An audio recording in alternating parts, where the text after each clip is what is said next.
कौन सी विशेषताएं भगवान पसंद बना देंगी?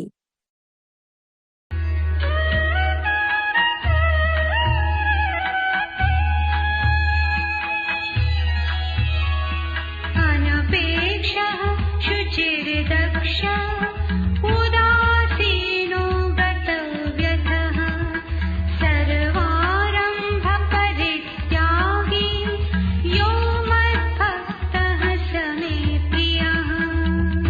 यह अनपेक्षा शुचि दक्षा, जो अपेक्षा न करे, पवित्र कुशल है, उदासीन गतव्यथा, पक्षपातहीन व्यथाओं से रहित है, सर्वारंभ परित्यागी स मद्भक्तः में प्रिय, सब कार्यों का भली भांति त्यागी वह मेरा भक्त मुझे प्रिय है।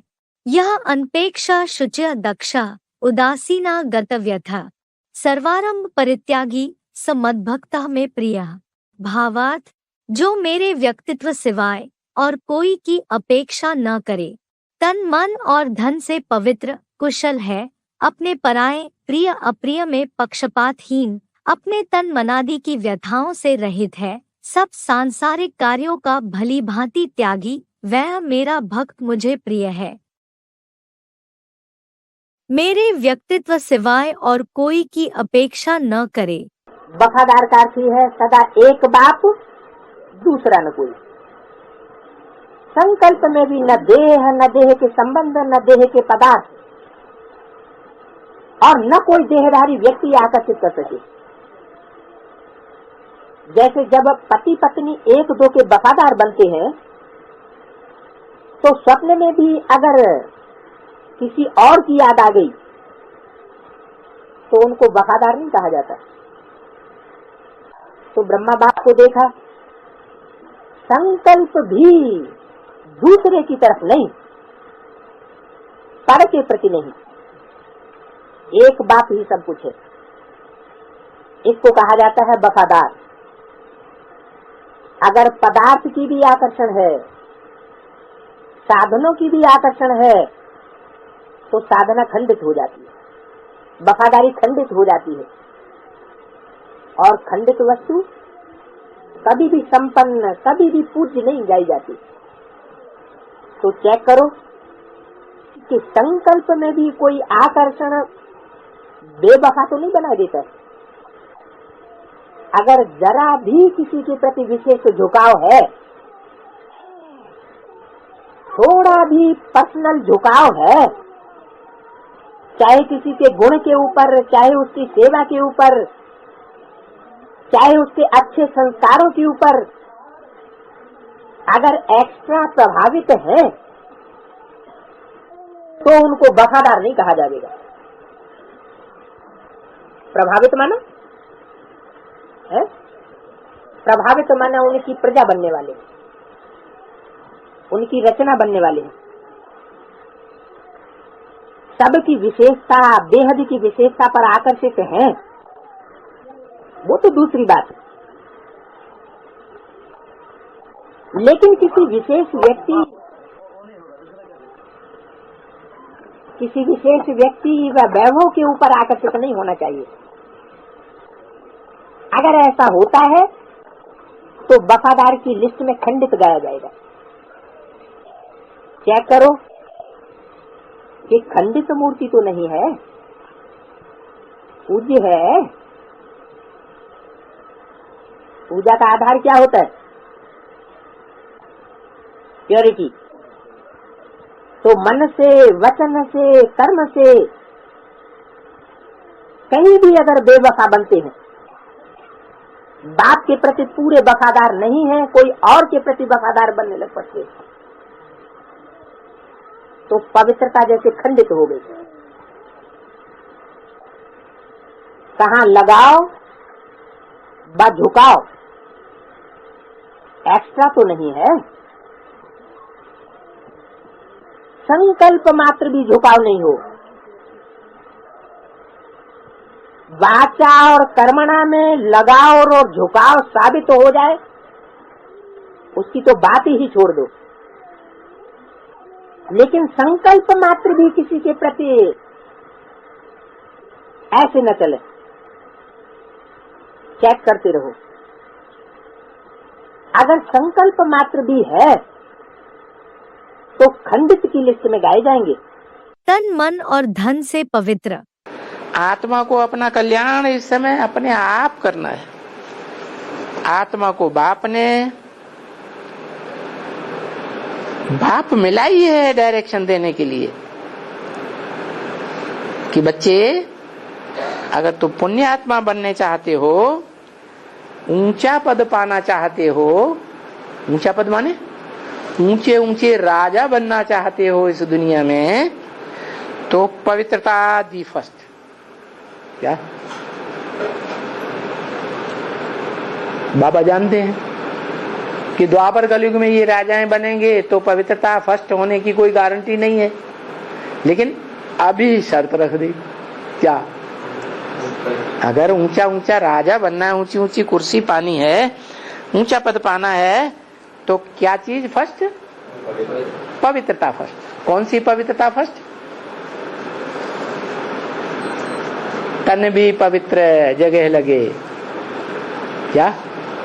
तन का लगाव कहाँ लगे? तन कहाँ स्वाहा हो? यज्ञ कुंड में। जो चीज स्वाहा हो जाएगी, जल जाती है कोई चीज, राख बन जाती है, तो पवित्र हो गई ना। तो तन हो, चाहे मन या मन के संकल्प हो, चाहे दृष्टि हो, चाहे कान हो। क्या? कान कैसे पवित्र बने? एक का सुनेंगे तो कान पवित्र बनेंगे। एक की जगह अखबारों में भी पढ़ लिया, टीवी भी देख लिया, टीवी चैनल्स भी देख दिए, रेडियो भी सुन रहा क्या कह रहा है, बड़े बड़े नेताएं क्या कह रहे हैं, सबका सुना, संग किया ना कानों से। रंग लगेगा या नहीं लगेगा? है? मन बुद्धि रूपी आत्मा ज्यादा समय कहाँ दिया? कुसंग में दिया, या बाबा की वाणी जिसे सत्य कहा जाता है, सच्ची वाणी, उसमें हमने अपना मन बुद्धि का संग लगाया। तो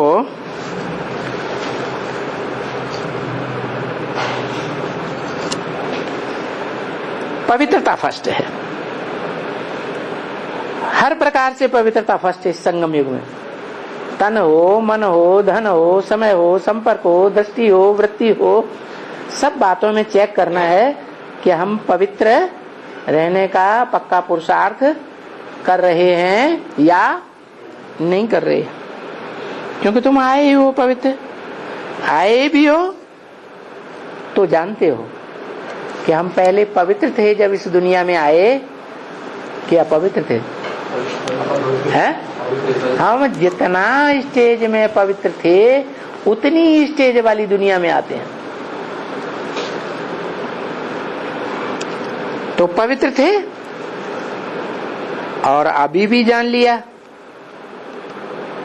क्या कि अभी हम ब्राह्मण बने हैं। किस लिए?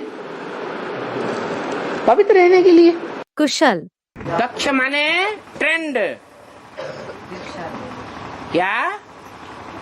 जैसे परिवार होता है या कोई संस्था होती है या कोई भी मैनेजमेंट होता है, तो मैनेजमेंट को चलाने वाला मैनेजर कहा जाता है।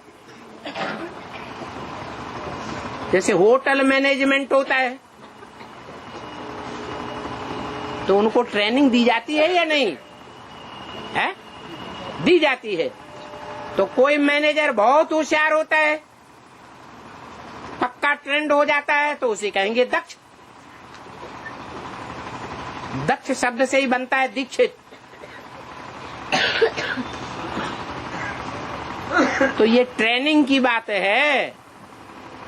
दुनिया में जैसे ट्रेनिंग होती है, ऐसे ही मनुष्य सृष्टि को चलाने की ट्रेनिंग है।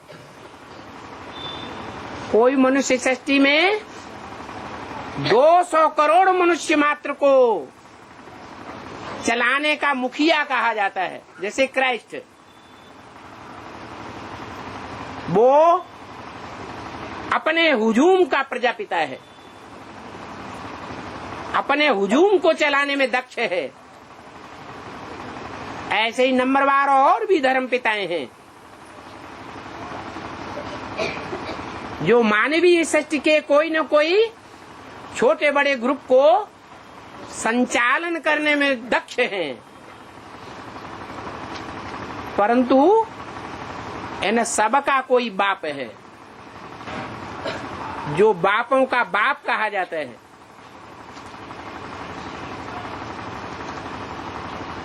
धर्म पिताओं का भी पिता है। हर धर्म में जिसकी मान्यता है वो 100% दक्ष है, ट्रेंड है। कुशल। कौशल्या, कुशल शब्द होता है क्या? कहते हैं योग है कर्मसु कौशलम। बाप की याद में रह करके जो कर्म किए जाते हैं वो कुशल कर्म है, श्रेष्ठ कर्म है। ऐसे कर्मों को फॉलो करने वाली का नाम रखा गया कौशल्या। जो कुशल कर्म करेंगे वो श्रेष्ठ कहे जाएंगे, या जो श्रीमत के अनुकूल कर्म नहीं करेंगे वो कुशल और श्रेष्ठ कहे जाएंगे। श्रीमत के अनुकूल कर्म करे वही कुशल। पक्षपातहीन। साक्षी कहते हैं, एक होता है पार्शियल, कहते हैं ना पार्शियलिटी करता है, पक्षपात करता है। तो जिसमें पक्षपात न हो, क्या देह के संबंधी का पक्षपात नहीं है, देह के संपर्की का भी पक्षपात नहीं है, देह के देश का भी पक्षपात नहीं है, कोई प्रकार का पक्षपात नहीं है। सबको आत्मिक दृष्टि से देखता है, सब आत्मा आत्मा भाई भाई है, तो उसको कहते हैं साक्षी।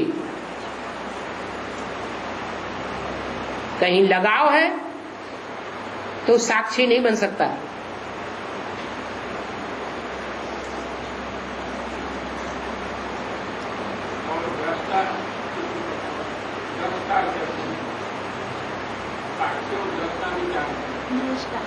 साक्षी दृष्टा, साक्षी दृष्टा माने साक्षी होकर के देखे।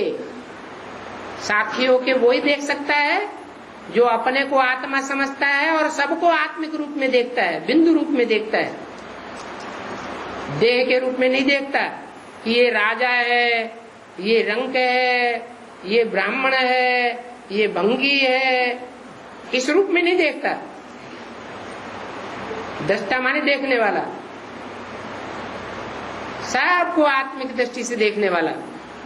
अपने तन मनादि की व्यथाओं से रहित। अभी तो बाप आया हुआ है हम देहाभिमानी बच्चों को आत्माभिमानी बनाने के लिए, और ये भी गारंटी करता है कि सिर्फ 21 जन्म की ही बात नहीं है कि 21 जन्म तुम बच्चे आत्माभिमानी बनकर के सुख भोगेंगे। नहीं, 21 जन्मों के आधार पर 63 जन्मों का भी हिसाब किताब बन जाता है।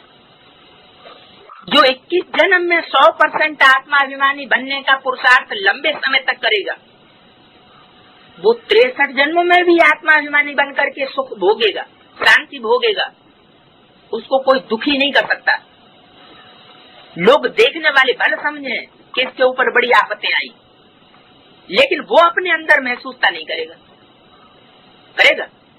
नहीं करेगा।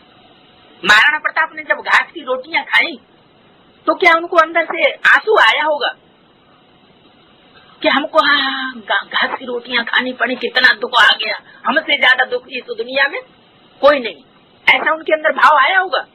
नहीं। उस आत्मा के अंदर सुख और शांति का आगार बस रहा था। वो तो अपने ऊपर और खुशी होगी वो आत्मा कि मेरा ऐसा पार्ट, देश की सुरक्षा के लिए स्वाभिमान जगेगा। जहाँ स्वाभिमान होता है वहाँ किसी प्रकार का दुख महसूस हो ही नहीं सकता। ये अपने मन को कंट्रोल करने की बात है, सुख और दुख। कोई कहते हैं सहन करना पड़ता है। अरे सहन करना पड़ता है, इसका मतलब यह है कि तुम्हारी आत्मा कमजोर है। जब आत्मा में कमजोरी है तो सहन करना महसूस होता है, और आत्मा अगर पावरफुल है तो सहन करना लगेगा नहीं। हर हालात में आत्मा अपने को सुख में, शांति में, स्टेज में महसूस करेगी। और ये अवस्था बनानी कहाँ है? इस अवस्था का बनाना इस टाइम पर होना चाहिए। चाहे कैसी भी स्थिति हो, कैसी भी परिस्थिति हो, कैसे भी व्यक्ति संसर्ग में आने वाले क्यों न हो, कैसी भी समस्याएं पैदा करने वाले क्यों न हो, लेकिन हमारी आत्मा सुख मौज में मस्त बनी रहे। लेकिन ये कब होगा? कब होगा ऐसी ताकत हमारे अंदर कब आएगी? आत्माभिमान की, स्वाभिमान की, जो हमारा ऐसा वाइब्रेशन मजबूत बन जाए, पावरफुल बन जाए। जब हम आत्मिक स्टेज में स्थित होंगे, अपने को आत्मा समझेंगे, देहभान से बिल्कुल परे। मैं एक आत्मा बाप का बच्चा हूँ। आत्मिक स्थिति में मैं शिववंशी बाप का बच्चा हूँ, और देह के रूप में माने ब्राह्मण के रूप में मैं माता पिता का बच्चा हूँ। बस माता पिता और कुछ नहीं, सारी दुनिया मर गई। सब सांसारिक कार्यों का भली भांति त्यागी। यज्ञ कर्म के अलावा दुनिया में जो कुछ भी काम किए जाते हैं वो सब कर्म बंधन में बांधने वाले हैं। क्या कहा है? यज्ञ कर्म के अलावा, यज्ञ सेवा के अलावा जितने भी कर्म संसार में करने वाले लोग हैं, कर्म कर रहे हैं, लौकिक कर्म कर रहे हैं ना, वो सारे ही लौकिक कर्म बंधन में बांधने वाले हैं। एक यज्ञ सेवा ऐसा कर्म है जो कर्म के बंधन में बांधने वाला नहीं है। हाँ, कर्म बंधन हो जाता है। यज्ञ सेवा के अलावा जितने भी कर्म हैं संसार के, तो इस कर्म को छोड़ दें है संसार कर्म जो है वो कर्म बंधन डालते हैं। बिल्कुल डालते हैं। सांसारिक कर्म, तो इसके लिए क्या करें? ईश्वरीय कर्म नहीं, ईश्वरीय सेवा के कर्म नहीं। ईश्वरीय सेवा के कर्मों के अलावा इन कर्म इंद्रियों से जो भी हम कर्म करते हैं वो सब कर्म बंधन में डालने वाले हैं। ईश्वरीय सेवा के लिए इन कर्म इंद्रियों से हम जो भी कर्म करते हैं वो कर्म बंधन से क्या मुक्त करने वाले हैं। हाँ, तो सांसारिक कर्म से मुक्त कैसे है? सांसारिक कर्म से मुक्त कैसे होगा? सांसारिक कर्मों को छोड़ करके ईश्वरीय कर्म में लग जाए? अरे ये भी कोई पूछने की बात हुई?